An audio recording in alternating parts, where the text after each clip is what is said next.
तो हमारे जो शहीद 76 गांव से हमारा बेटा जिन्होंने शहादत दी है अपनी बॉर्डर पर, उसको सलूट करता हूं।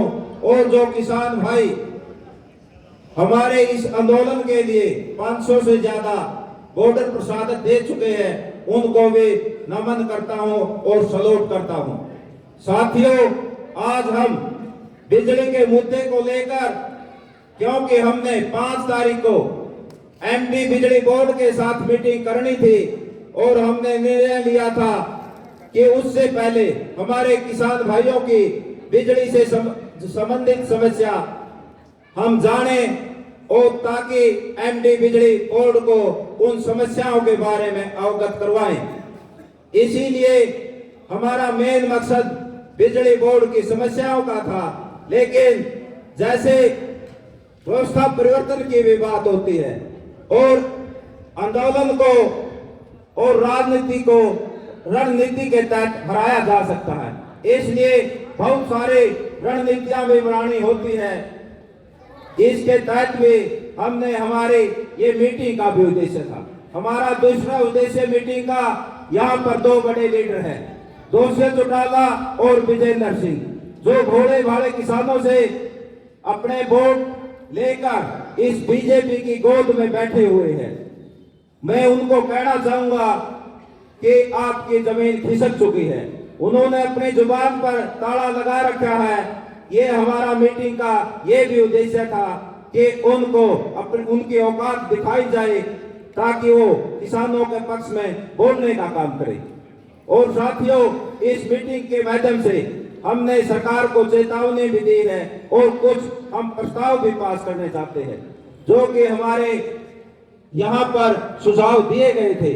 इसमें नंबर 1 प्रस्ताव है, मैं ये कहना चाहूंगा कि अगर सभी साथी इन प्रस्तावों से सहमत हो तो हाथ उठाकर इनका समर्थन करें।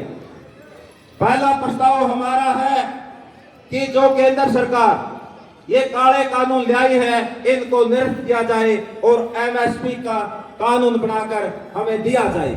अगर इस प्रस्ताव से सहमत हो तो हाथ उठा दो।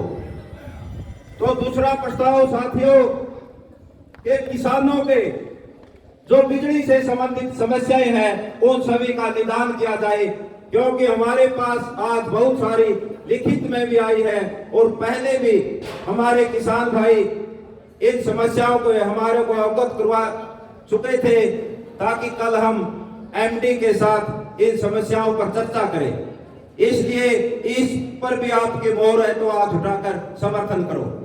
तीसरा प्रस्ताव है कि जो आने वाले पंचायत चुनाव या नगर पालिका का चुनाव है, उसके अंदर हम बीजेपी या जेजेपी के समर्थित उम्मीदवारों का पूर्ण रूप से विरोध करेंगे।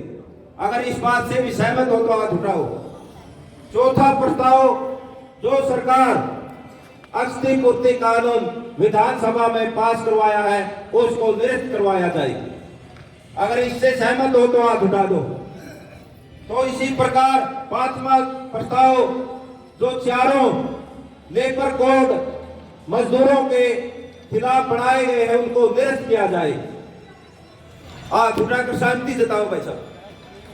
तो इसके अलावा 6ठा प्रस्ताव, जो किसान भाई या मजदूर भाई इस किसान आंदोलन के अंदर अपनी शहादत दे चुके हैं, उनको सरकार की तरफ से 50 लाख रुपए आर्थिक मदद दी जाए और एक स्थायी रोजगार दिया जाए। अगर इससे सहमत हो तो हाथ उठा दो।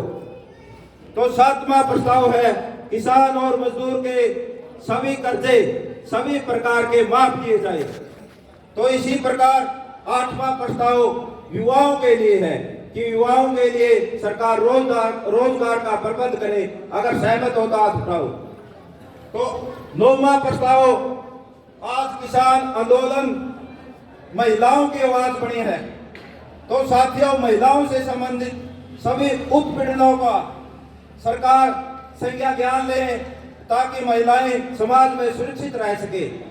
इन 9 प्रस्तावों से अगर आप सभी सहमत हो तो हाथ उठाकर सहमति जताओ।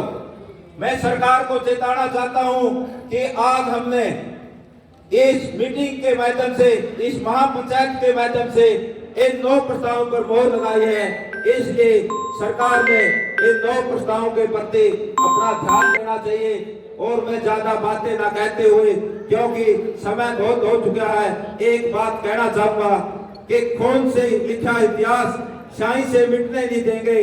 बेचे होंगे रेल जहाज तूने, लेकिन किसानों की जमीन को नहीं बिकने देंगे। इन्हीं बातों के साथ मैं अपनी वाणी को विराम देता हूं और 2 नारे लगाऊंगा। संयुक्त किसान मोर्चा, किसान मजदूर एकता, छत्तीस जात का भाईचारा, इंकलाब, भारत माता की। और साथियों, आप बड़ी भारी संख्या में प्रत्येक गांव से इस मीटिंग में पहुंचे, इसके लिए हृदय की गहराई से सभी का स्वागत करता हूं और अभिनंदन भी करता हूं।